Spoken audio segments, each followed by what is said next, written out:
Good day to all CIs from Section A and B. We are Section B from Group Mate, and our word class topic is all about bilateral tubal ligation. And the members are the following: Inkoy Lene Grace, Heriangelina, Haniela Nasha, Lim Hyacinth, Maginsay Laika, Margasa Russell, and Damuko Jubilin. Learning outcomes. At the end of the discussion, learners would be able to define bilateral tubal ligation, discuss the causes of bilateral tubal ligation, enumerate the signs and symptoms of bilateral tubal ligation, identify on how to practice doing the treatment bilateral tubal ligation, acquire knowledge about the topic, and last, learn more skills on how to take care of the patient. Introduction. Barrier techniques, short and long-acting reversible contraception, and permanent sterilization are just a few of the many different contraceptive alternatives available to singles and couples. More than 220 million couples seeking contraception choose sterilization around the world.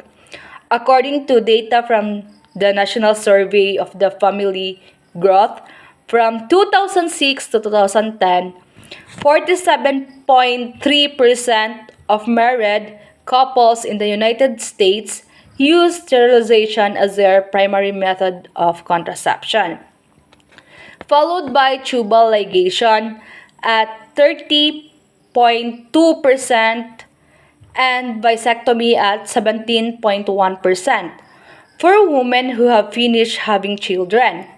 Sterilization using tubal ligation is a secure and effective method of contraception.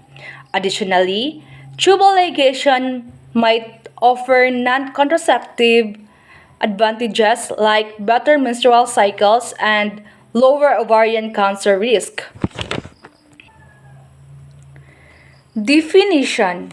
Tubal ligation is a surgical procedure for female sterilization in which the fallopian tubes are permanently blocked, clipped, or removed. This prevents the fertilization of eggs by sperms and thus the implementation of a fertilized egg. Tubal ligation is considered a permanent method of sterilization and birth control. What is female voluntary surgical contraception? Is a safe and simple surgical procedure that provides permanent contraception for women who do not want more children. The procedure, also known as bilateral tubal ligation or BTL, involves cutting or blocking the two fallopian tubes, although this section also presents endoscopic approaches to BTL. Standard procedure is the mini-laparotomy under local anesthesia with a light sedation. What are the different methods of female voluntary surgical contraception? Laparoscopic tubal ligation, one of the popular methods of BTL with a success rate for preventing pregnancy in more than 99 out of 100 women. Through the use of a specialized tool called laparoscope, the doctor is able to view the insides of a woman's abdominal cavity and block both fallopian tubes, thus preventing pregnancy. With laparoscopic tubal ligation, a small incision or cut is made just below the umbilicus, through which a metallic tube called a trocar is inserted to access the abdominal cavity. Through the trocar, the laparoscope is inserted, thus enabling the inside of the abdomen to be viewed and the uterus and fallopian tubes to be identified. Coldoscopy, a type of vaginal sterilization procedure, the vaginal approach of tubal ligation once the preferred technique. However, this procedure is associated with higher risk than laparoscopic tubal ligation surgery. Thus, surgeons have been favoring the transabdominal over the transvaginal approach. A major advantage of coldoscopy is that no abdominal incisions are made. Coldoscopy tends to be reserved for obese patients or for women with retroverted uterus. These transvaginal procedures involves a small incisions made through the vaginal wall.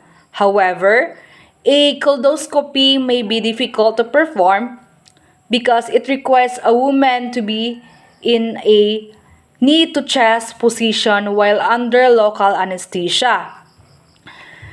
During coldoscopy, an incision is made into the posterior vaginal fornix, the recess behind the cervix.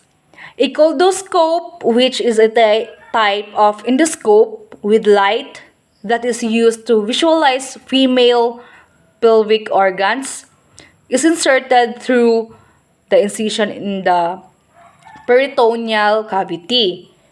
The coldoscope aids the surgeon in locating the fallopian tubes.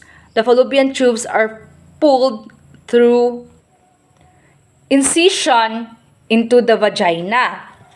The coldoscope is removed and the tubes are closed off, tied, clipped, or sealed shut and put back into place. The incision is then stitched close. A BTL coldoscopy takes about 15 to 30 minutes is performed as an outpatient procedure. Hysteroscopic tubal ligation, long-acting permanent methods. A transcervical sterilization device was approved by the U.S. Food and Drug Administration in 2002.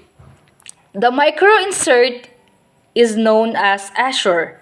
It is placed hysteroscopically to block the fallopian tubes from within the uterine cavity. The insert contains inner polyethylene terephthalate fibers to induce fibrotic reaction and is held in the place by a flexible stainless steel inner coil and outer nickel titanium alloy coil. The device is designed to stimulate tissue growth in and around the insert to form an occlusion of the fallopian tube lumen. The tissue barrier formed prevents sperm from reaching and fertilizing an ovulated egg. It usually takes 3 months before the tubes are considered effectively occluded with the completeness of the blockage, which is confirmed by a hysterosalpingogram. The short-term efficacy rate of this method is equal to or better than that of the other sterilization methods. However, the long-term efficacy rates are still unavailable. This method is not suitable for future reversal. This type of device is not yet commercially available in the Philippines. Etiology and causes. Female sterilization is safe for all women. Women can have BTL or bilateral tubal ligation even during monthly bleeding, as long as she is reasonably certain that she is not pregnant. No medical conditions prevent a woman from using female sterilization. However, some client conditions may limit when, where, or how the female sterilization procedure should be performed. The WHO Medical Eligibility Criteria, or MEC, provide evidence-based recommendation based on client's condition and characteristic. Clinical manifestations, signs, and symptoms. Immediately refer the client to the appropriate health facility when she is experiencing any of the following: pus or bleeding from the wound, abdominal pain, cramping or tenderness that worsens, pain, heat, swelling or redness of the wound that worsens or not subside, fatigue, high fever in the first 4 weeks.